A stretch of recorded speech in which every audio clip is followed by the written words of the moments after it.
El autoconocimiento del ser. Vamos a platicar un poco sobre asuntos esotéricos.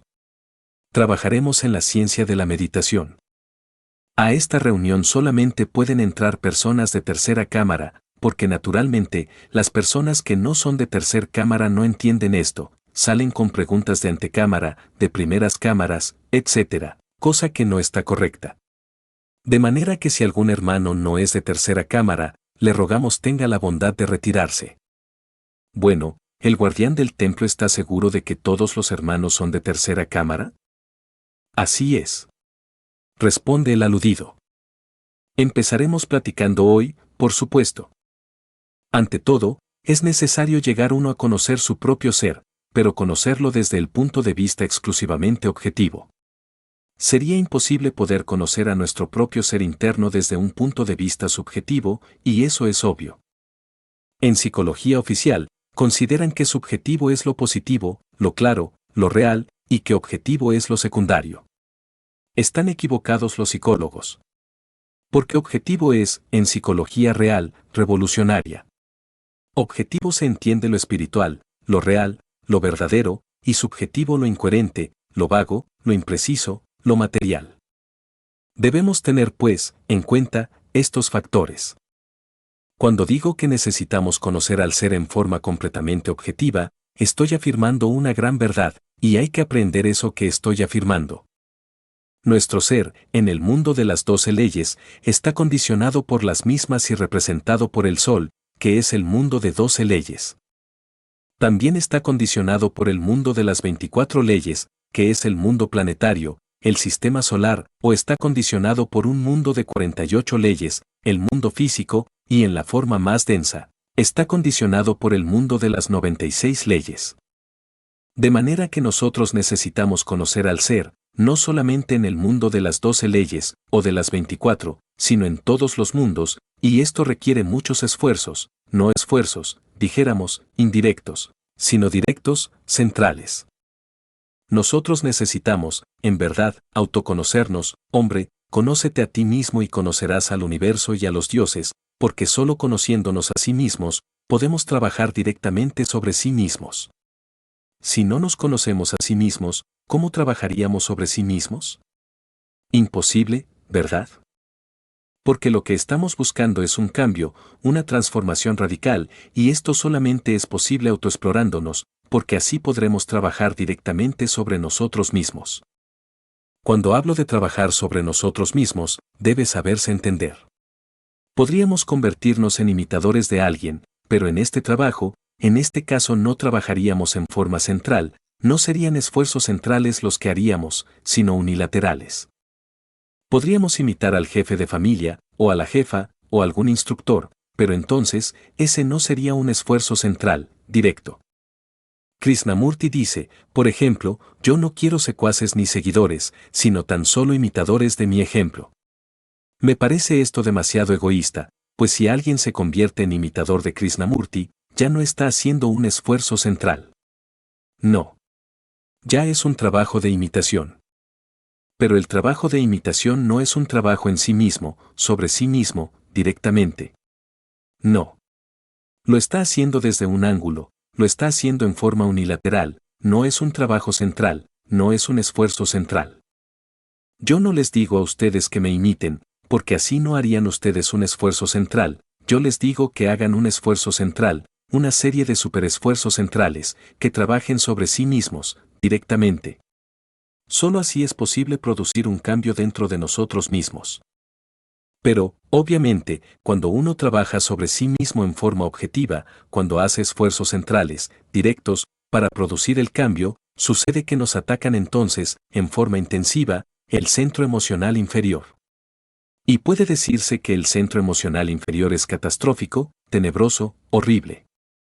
Cuando surgen ataques contra el centro emocional inferior, se sufre íntegramente, aparecen, en nuestro sendero, en nuestro camino, gentes que nos hieren, que clavan el puñal en el centro emocional inferior, sentimos que nos torturan el corazón.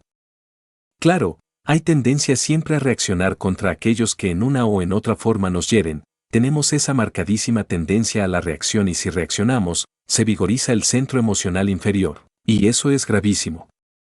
Sin embargo, cada lucha contra las emociones inferiores tiene ciertas ventajas. Una de ellas es, precisamente, la más importante, es que surge, como resultado del conflicto aquel, contra las emociones, de las palabras que nos hieren, nuestro ser individual, producto de la lucha, del esfuerzo. Este ser individual surge, vigoroso, directo, a la manifestación, y es obvio que unifica todas nuestras funciones. Nuestros centros, que antes marchaban disparatados, unos en contra otros, se integran maravillosamente. Es mediante esa lucha que se hace contra las emociones inferiores, es mediante esos superesfuerzos objetivos y centrales, no indirectos ni unilaterales, como se consigue en verdad la individualidad potente y la integración del ser. Al citar esta palabra, integración del ser, producto de los esfuerzos centrales sobre sí, debemos reflexionar un poco. Realmente, nuestro ser interior profundo no está integrado, se compone de muchas partes autónomas y autoconscientes. En las Sagradas Escrituras se habla, por ejemplo, de los 12 apóstoles, y cuando las gentes leen la Biblia toman a los 12 apóstoles a la letra muerta, se dice que eran pescadores, que seguían Jesús de Nazaret, al Cristo. Pero el iniciado que está trabajando sobre sí mismo en forma directa, sobre su propio ser, viene a descubrir a estos 12 apóstoles, a esos 12 pescadores. Y de verdad que no los viene a descubrir fuera de sí mismo, sino dentro de sí mismo. Viene, con asombro, a darse cuenta que esos 12 apóstoles son 12 partes de su propio ser, entonces se olvida un poquito de la cuestión meramente histórica y atiende mejor al Evangelio dentro de sí mismo. Son las 12 potestades que, con la iniciación venusta, penetran en el vientre de la divina Madre Kundalini, para venir un poco más tarde a la existencia física, y esto resulta importantísimo. Cuando se habla de los 24 ancianos del Apocalipsis de San Juan, que arrojan sus coronas a los pies del Cordero, hay que saberlo entender. Tampoco son personajes extraños a nosotros mismos, son 24 partes autónomas y autoconscientes de nuestro propio ser. Y cuando se le menciona a los 4 santos, hay que saberlo entender, 4 de barajas que no están solamente allá en los 4 puntos cardinales de la tierra, están dentro de nosotros mismos y tienen poder sobre los 4 elementos.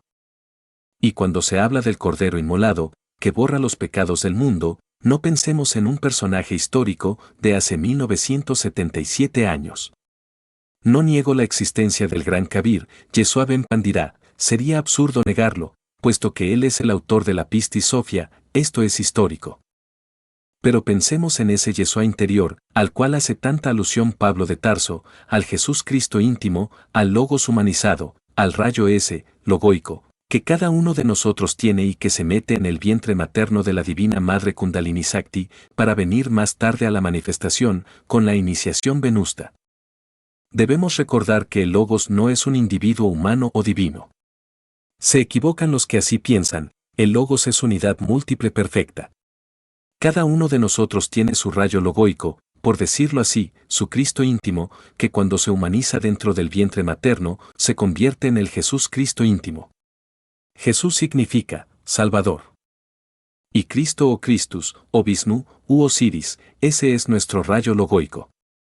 Cuando Pablo de Tarso habla tanto de Jesús Cristo, no se refiere a él como personaje histórico, sino al Jesús Cristo interior de cada uno de nos. A ese mismo se refería siempre, sabiamente, aquel hombre maravilloso y santo que escribiera su guía espiritual, aquel famoso hermano Fray Diego de Molinos. Obviamente, ese hombre murió mártir en un calabozo de la Inquisición. Escribió Imitación de Cristo, que tiene más sabor, dijéramos, nirvánico que dogmático. Así que, hermanos, ese Jesús Cristo íntimo es el que cuenta. Si un iluminado invoca de verdad, en los mundos de conciencia cósmica, a Yeshua ben Pandira, él le hará este saludo, señalando el corazón, búscame aquí adentro, busca al Cristo aquí adentro. Porque Yeshua ben Pandira vino a traer la doctrina del Cristo íntimo, en la misma forma que Gautama, el Buda Sakyamuni, trajo la doctrina del Buda interior. Así, mis queridos hermanos, quiero que reflexionen sobre lo que significa todo esto. Cuando se habla también de aquel gran místico que se llamara Santiago, el apóstol, se debe comprender, el Mercurio de la filosofía secreta, es el representante mismo del Mercurio, que es una de las 12 potestades más importantes que llevamos en nuestro interior. Ese es Santiago el Mayor, es el bendito patrón de la gran obra, es el que nos enseña a nosotros la ciencia maravillosa de la gran obra. El Padre de todas las luces es el anciano de los días, y entre paréntesis, cada uno de nosotros tiene su anciano. Por medio de Santiago el Mayor, nos enseña la ciencia bendita de la gran obra. Vean ustedes cuán importante es Santiago. Y cuando se habla de Felipe, no se piense solamente en Felipe el apóstol, aquel que bautizó al eunuco a la orilla de un río, o de una fuente, aquel maravilloso personaje que aparecía y desaparecía como por encanto, que viajaba por los aires y asombraba, pues, a los pueblos. Y ese es el camino de nuestro Felipe interior, que cada uno de nosotros carga. Es obvio que si le invocamos con pureza de corazón, le rogamos nos saque del cuerpo físico y nos lleve por las regiones suprasensibles del eterno espacio, seremos asistidos por él. Así que esas 12 potestades están dentro de nosotros mismos, no fuera de nosotros mismos. Bien, y no nos quedamos aquí, está el guardián del umbral del mundo astral, el guardián del umbral del mundo mental, el guardián del umbral del mundo causal, he ahí 3 guardianes. ¿Y qué diremos de la Divina Madre Kundalini Sakti? Tiene 5 aspectos, el de la inmanifestada, que es el más oculto y terrible de todos, Neptis. En nombre de la verdad, ni yo mismo he podido entrar, por lo menos en esta reencarnación, en el templo de Neptis. En el templo de la inmanifestada, la puerta es muy estrecha, aunque sea cristalina. Obviamente, algún día pienso entrar, pues los dioses también sufren mucho para poder lograr entrar al templo de Neptis. Luego viene el de la manifestada, llamémosla Isis, llamémosla Adonia, Insoberta, Rea, Tonantzin, Cibeles, Diana, María o Mara. No importa el nombre que le demos, ella está más cerca de nosotros, mejor dicho, con nosotros. Sabiduría, amor y poder. Y es parte de nuestro ser también. Una parte de nuestro ser, pero derivado. Y hablemos también del tercer aspecto de la Madre Cósmica, como terror de amor y ley que castiga a los iniciados cuando éstos merecen ser castigados. La reina de los infiernos y de la muerte, no importa que le llamemos Proserpina o Coatlicue, o Hécate. La terrible Hécate. En todo caso, nos castiga para nuestro bien, y es una parte, también, de nuestro propio ser. ¿Y qué diremos de la Madre Natura, el cuarto aspecto de nuestro ser madre? Isis une perfectamente al zoospermo con el óvulo. Aquel que en forma matemática diseña el cuerpo físico. El que dispone exactamente los 48 cromosomas en la célula germinal primitiva. Obviamente, nuestra divina Madre Natura es sabia por naturaleza. Por último, tenemos el quinto aspecto, como maga elemental y como señora que nos da los impulsos instintivos, como reina de los elementos. Como maga elemental, repito, es maravillosa. Así, pues, que el Buda Gautama nos habla de Paz, el conductor de la vaca sagrada. Algún día, no se extrañen, cada uno de nos tiene que convertirse en el conductor de los 5 aspectos maravillosos de la vaca de las 5 patas, de la vaca sagrada. Por cierto que la Blavatsky vio por allá, en el Indostán, una de esas maravillas de la naturaleza, una vaca blanca de 5 patas, la quinta la llevaba en la jiba, con ella espantaba las moscas. La conducía un joven de la secta Sadhu, que se alimentaba con esa leche. De cuando en cuando, aparecen y han aparecido en América también casos de esos, viva representación de los 5 cuerpos de la Divina Madre Kundalini, de los 5 aspectos de la Kundalini Sakti. Y van viendo, ustedes, los distintos aspectos de nuestro ser. Él es Dios León, también, el león de la ley, Él es el policía del karma, que en nuestro interior cargamos, que surge de aquellas regiones cuando nosotros hemos cometido algún error, Kaom. Tenemos nuestro Anubis particular, propio, que nos aplica también la ley. Tenemos a un Metratón, relacionado con el hombro derecho, y a un Sandalfon, relacionado con el hombro izquierdo. Y tenemos al Señor del Tiempo, que puede traernos la memoria de nuestras antiguas existencias, nuestros recuerdos. Todo eso tenemos en nuestro interior. Tenemos a una Minerva, no solamente allá, en el macrocosmos, sino una parte de nuestro ser, que tiene sabiduría, que puede realizar dentro de nosotros operaciones extraordinarias. Nuestro ser madre. Nuestro ser tiene muchas partes autónomas, autoconscientes, independientes. La parte superior de nuestro ser es el viejo de los siglos. No podríamos perfeccionar las distintas partes del ser si no elimináramos de nosotros mismos los elementos inhumanos que siempre cargamos, todos esos agregados psíquicos, viva personificación de nuestros errores. Así que mis queridos hermanos, que tal como está arriba, es abajo.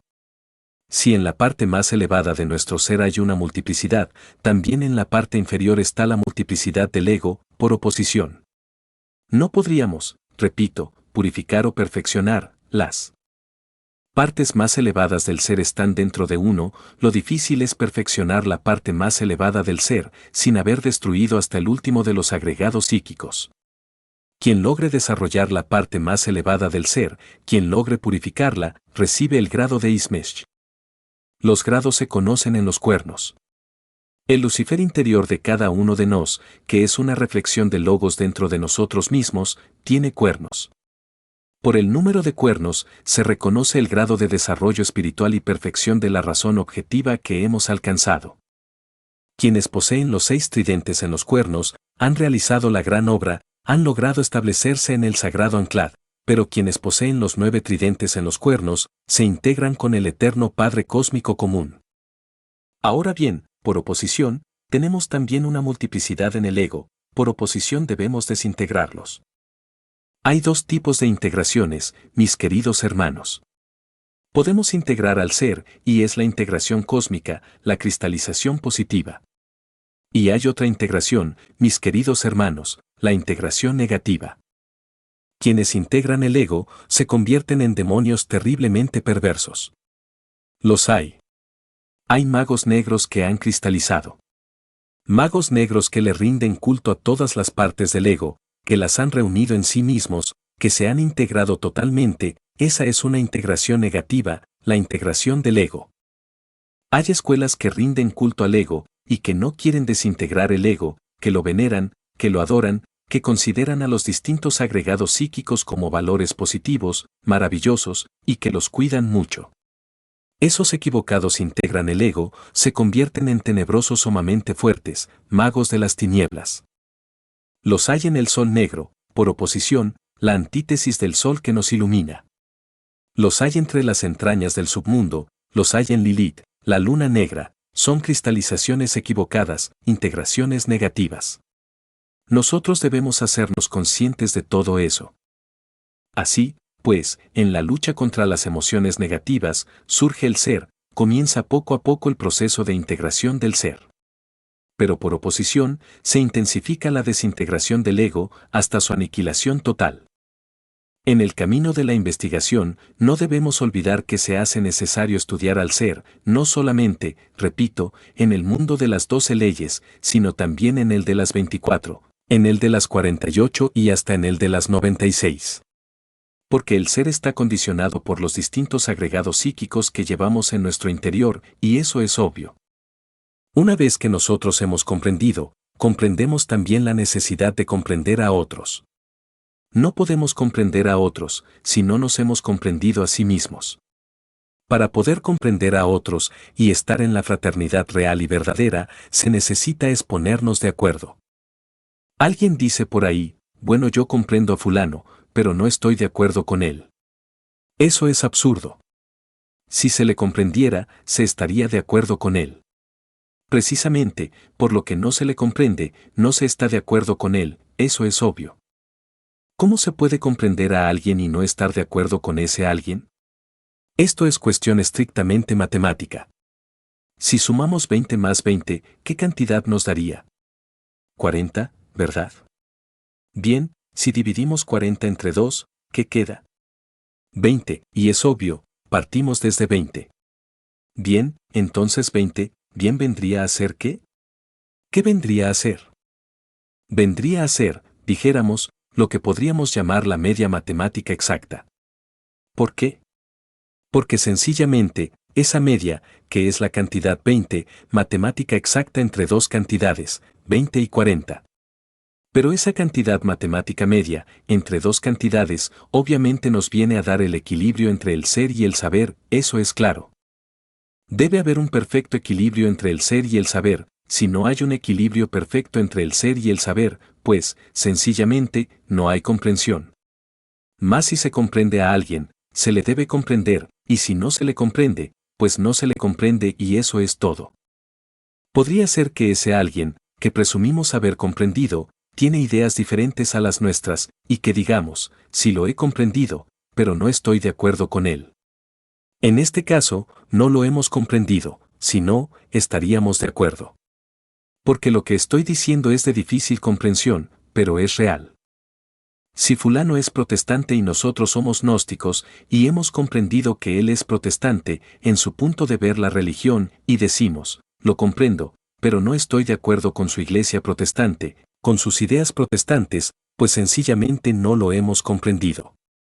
Pero si nosotros lo hemos comprendido realmente, entonces sabemos que está repitiendo determinadas parábolas bíblicas y que las está repitiendo en forma dogmática, si las está repitiendo en forma dogmática. Entonces, ¿qué sucede? Comprendemos que las está repitiendo en forma dogmática. Si entendemos que este es un hombre número 3, un hombre meramente intelectual, entonces decimos, este hombre está repitiendo lo que ha estudiado en la Biblia, lo que otros le han enseñado o le habían enseñado. Es un hombre de tercer nivel, meramente intelectual, lo he comprendido. No le discuto, lo he entendido, porque él es número 3, y yo soy hombre número 4, o número 5, etc. Por lo tanto, él está en su verdad, lo he comprendido y soy su amigo. Eso se le llama comprender, realmente y estar de acuerdo. Para comprender a alguien, hay que estar de acuerdo con ese alguien. Si ese alguien, por ejemplo, habla inglés y nosotros hablamos español, ¿cómo podríamos comprenderlo? Tenemos que estar de acuerdo en algo, en el lenguaje, o en los símbolos, para podernos entender. De lo contrario, ¿cómo nos entenderíamos? No habría entendimiento alguno. Así que necesitamos entendernos. Considerando estas cosas, mis queridos hermanos, la comprensión, realmente, resulta algo que hay que investigar a fondo. Aquí en nuestros estudios, aprendemos a comprender, comprendiendo la enseñanza, avanzamos en el sentido de comprensión. Y es indispensable comprender. Nosotros necesitamos comprender la gnosis, pero hay que equilibrar el ser y el saber, pues si el saber es mayor que el ser, no hay equilibrio, si el ser es mayor que el saber, tampoco hay equilibrio. El ser y el saber necesitan equilibrarse, solo así surge la comprensión. Es vital comprender, y a medida que avanzamos, autoexplorando, dijéramos, todas esas partes de nuestro ser, la comprensión va surgiendo cada vez más y más en nosotros, eso es obvio. La comprensión nos lleva muy lejos en nuestros estudios. En todo caso, luchamos por la integración del ser, queremos la desintegración del ego. Por lo tanto, urge trabajar, profundamente, sobre nosotros mismos. Para poder desintegrar el ego, hay necesidad de comprender cada agregado psicológico que vamos a desintegrar. Por ejemplo, la venganza, no confundir la justicia con la venganza, justicia es una cosa, venganza es otra. Hay muchos que dicen, la venganza es dulce, y eso es absurdo y toman la justicia por su propia mano, eso es venganza. La gran ley se encarga de cobrar las cuentas en cada caso, nosotros no tenemos por qué ocupar el puesto de la gran ley. Si descubrimos que somos vengativos, necesitamos comprender el porqué de la venganza. Para comprender el proceso de la venganza, se hace necesario la meditación, la reflexión, se confunde, muy fácilmente, el proceso de la venganza con el proceso de la justicia, y tenemos siempre una marcadísima tendencia a tomar la justicia en nuestras propias manos, eso es venganza, somos vengativos. Si alguien nos hiere con la palabra, reaccionamos violentamente, eso es venganza, no somos capaces de permanecer callados ante un insultador, ante alguien que nos está ofendiendo. Siempre tenemos esa marcadísima tendencia a reaccionar por cualquier palabrita que nos digan, y siempre nos sentimos aludidos, y aunque estamos en el camino, una y otra vez respondemos reaccionando. Observen ustedes a todos los hermanitos del movimiento gnóstico en general, ¿hay alguno que acaso no reaccione, en una u otra forma, ya sea verbalizando su reacción o guardándola en secreto? Todos tienen esa marcada tendencia a responder ante la palabra que ofende, ante la sonrisa que hiere, ante los ojos que apuñalan, todos tienen esta marcadísima tendencia a reaccionar. Hay quienes ocupan, por ejemplo, el ara, esto que es lo más sagrado, el altar, para dirigirse a los hermanos, ofendiéndolos, hiriéndolos, vengándose de los unos, vengándose de los otros, etc.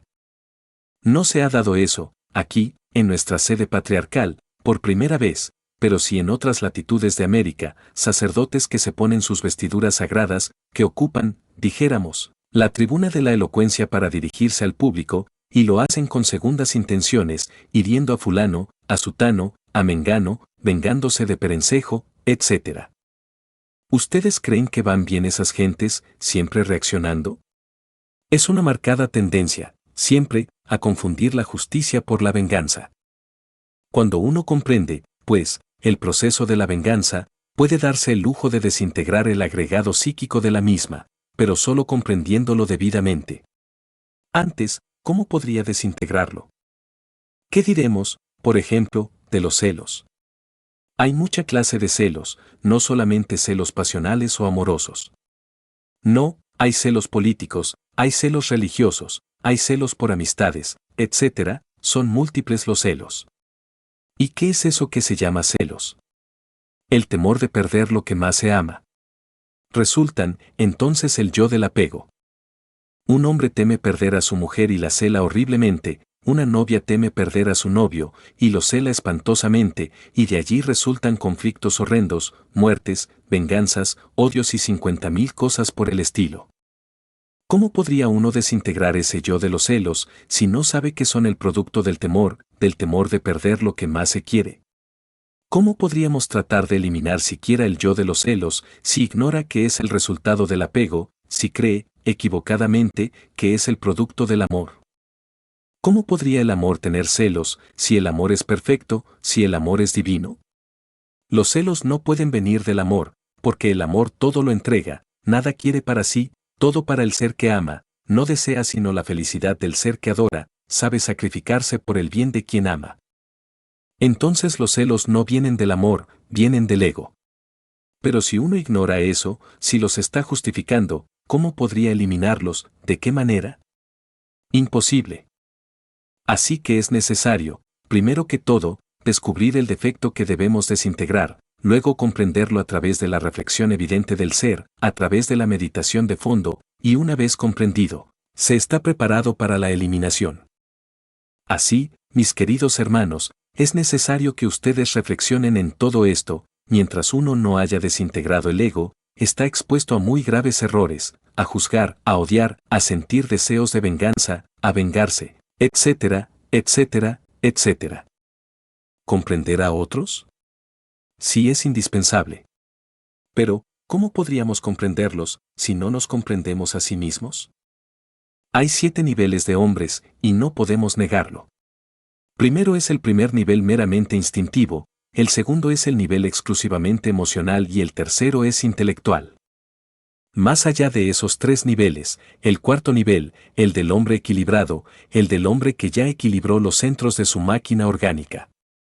Luego viene el quinto nivel, el de aquel que han fabricado un cuerpo astral, que pueden vivir en el mundo astral conscientemente. El sexto nivel es el de aquel que puede vivir en el mundo de la mente, conscientemente, porque ya se fabricaron su cuerpo mental. Y el séptimo es el de aquellos que están establecidos en el mundo causal, con cuerpo causal, como hombres causales. Obviamente, los hombres número 1, 2 y 3 son los que más daño causan, no se comprenden unos a otros. Los hombres número 1, 2 y 3 viven dentro del círculo de la Torre de Babel, allí existe la confusión de lenguas, allí nadie entiende a nadie. Ellos son los que han provocado la Primera y Segunda Guerra Mundial, ellos son los que tienen al mundo en tribulación. Ni los hombres número 4, 5, 6 o 7 harían lo que hacen los hombres número 1, 2 y 3.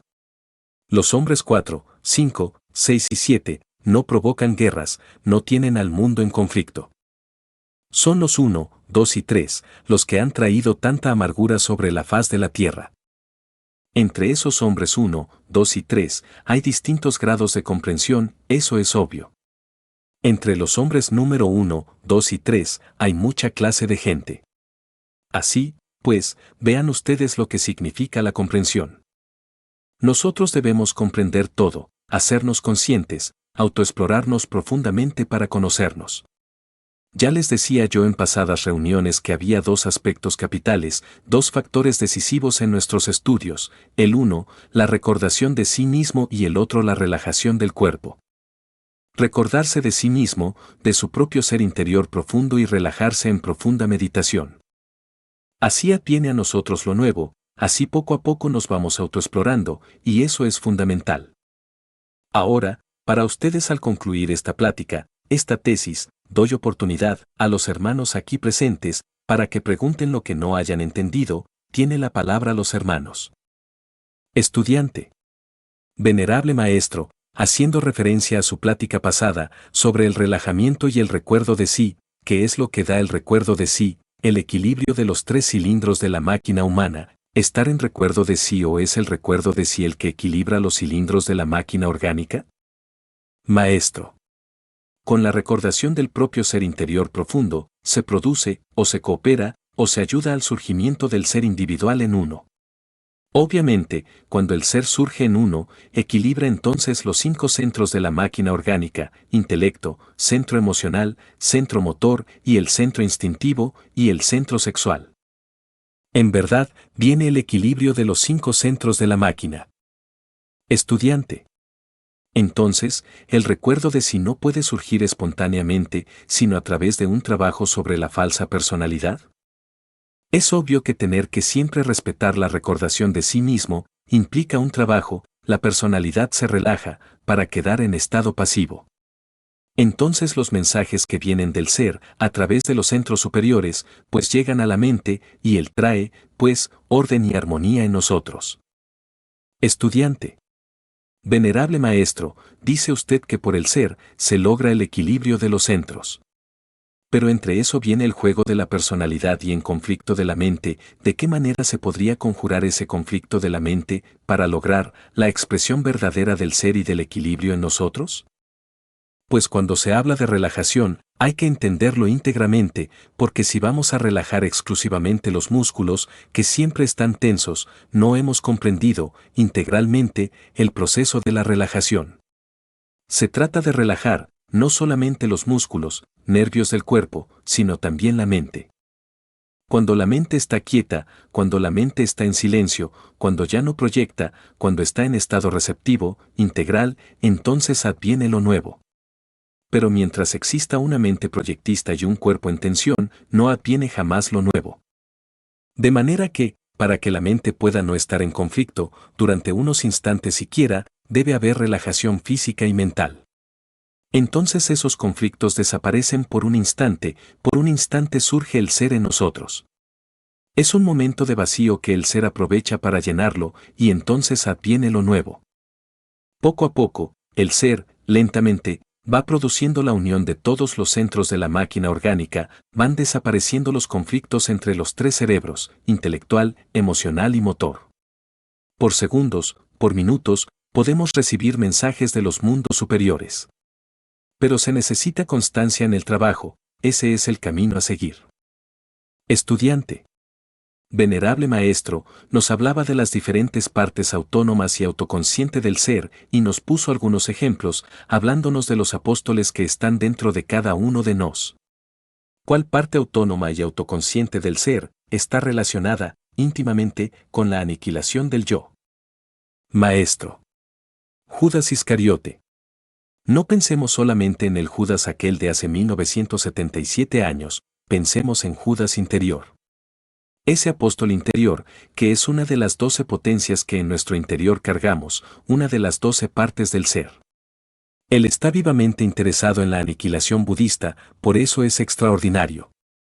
No niego la existencia tampoco de aquel apóstol de hace 1977 años que representara realmente a nuestro Judas íntimo. Él es una realidad. Él existe. Él es uno de los grandes, el más destacado maestro, el más exaltado adepto que anduvo con Jesús de Nazaret, pero dentro de nosotros hay Judas interior, fuera de aquel Judas realmente, fuera de los tres traidores que están aquí en nuestros centros, hay alguien que personifica a Iscariote, que realmente está interesado en la destrucción del ego. De cada uno de nos. Judas Iscariote nos enseña, con entera claridad meridiana, la doctrina de la desintegración del ego. Judas Iscariote no es, como muchos piensan, un hombre que traicionó a su maestro. No, él realizó un papel, enseñado por su maestro, y nada más. El mismo Jesús de Nazaret se lo preparó y Judas lo aprendió de memoria y lo representó a conciencia, públicamente. La doctrina de Judas indica cómo lograr la eliminación de todos los agregados psíquicos, la muerte del ego. Por esa razón Judas se ahorcó, para indicar que el ego debe reducirse a cenizas. Judas representó un papel, y nada más, se preparó a conciencia. Para no contradecir en nada las sagradas escrituras, lo ensayó varias veces, antes de hacerlo públicamente, como un actor hace su papel y nada más. Judas era y sigue siendo el discípulo más exaltado de Jesús el Cristo, logró la cristificación. Estudiante. Maestro, ¿cómo debemos de entender el trabajo de Tomás en nosotros? Maestro. Bien sabemos nosotros que Tomás implica un poco escepticismo, de duda, de todo eso. Pero llevado a fondo aquel Tomás místico que en nuestro interior cargamos, obviamente se relaciona con el discernimiento. Es necesario aprender a discernir. Es urgente, dijéramos, descubrir de la autocrítica para abrir los valores. A ver qué es lo que tienen de verdad, así es como hay que entender a Tomás, al Tomás interior. Cada uno de nosotros lleva a cuestas las 12 potestades en su propio ser. Y todas esas partes autónomas y autoconscientes del ser, en la Pistis Sophia son llamadas los rectores de los aeones y del destino y de la esfera. Ellos se mueven, pues, ellos hacen su obra, la gran obra, con la escuadra, el triángulo, los octágonos, y todo esto hay que saberlo entender. Estudiante. ¿Cuál de las 12 potestades está encargada de la alquimia? Maestro. Incuestionablemente, hay uno que es encargado de la alquimia, se le llama en alquimia el antimonio, pero este no es una de las 12 potestades. Interrumpe un estudiante con una pregunta. Estudiante. Pero, ¿y una parte de nuestro ser? Maestro.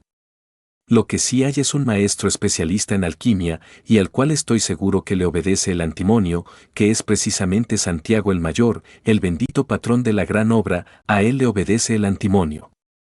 ¿Entendido? Él es el encargado trascendental de la alquimia, de la gran obra. Estudiante. Señor Maestro, ¿de qué manera obraría San Pedro para llevar al Cristo dentro de nosotros? Maestro. Hay 3 purificaciones que hacer por el hierro y por el fuego.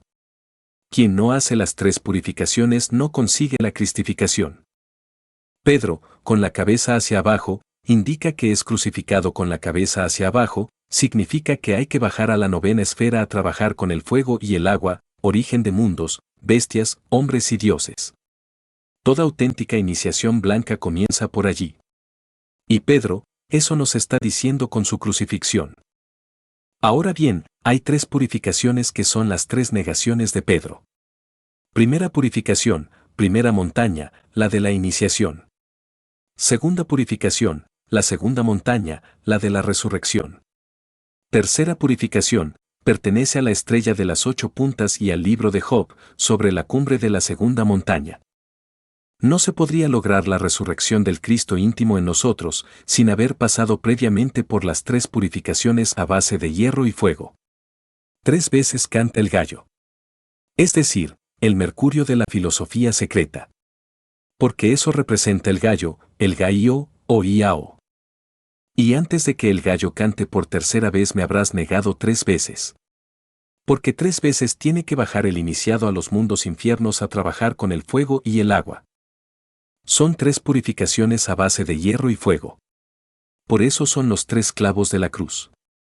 Por eso el INRI sobre la cruz, ignis natura renovatur integram, el fuego renueva incesantemente la naturaleza. Para que el Pedro íntimo, particular de cada uno de nos, realizare este trabajo, tiene que negar al Cristo 3 veces. No que lo niegue negando, sino que, sencillamente, tiene que bajar a trabajar en la forja de los cíclopes, en la 9ª esfera, antes de lograr la resurrección, tiene que vivir entre los demonios, en 3 épocas, con los demonios, antes de poder resucitar de entre los muertos. La resurrección se hace en vida, aquí y ahora. Estudiante. Maestro, ¿el demonio de los celos pasionales es una raíz de la lujuria? Maestro. Pues, sí. Los celos no existirían si no hubiese lujuria. Estudiante. Maestro, ¿qué representa Juan, el discípulo amado? Maestro. Juan es el verbo, la palabra. Él, obviamente, parlará en nosotros con el verbo de la luz. Es la palabra, es el verbo, así lo hemos de entender.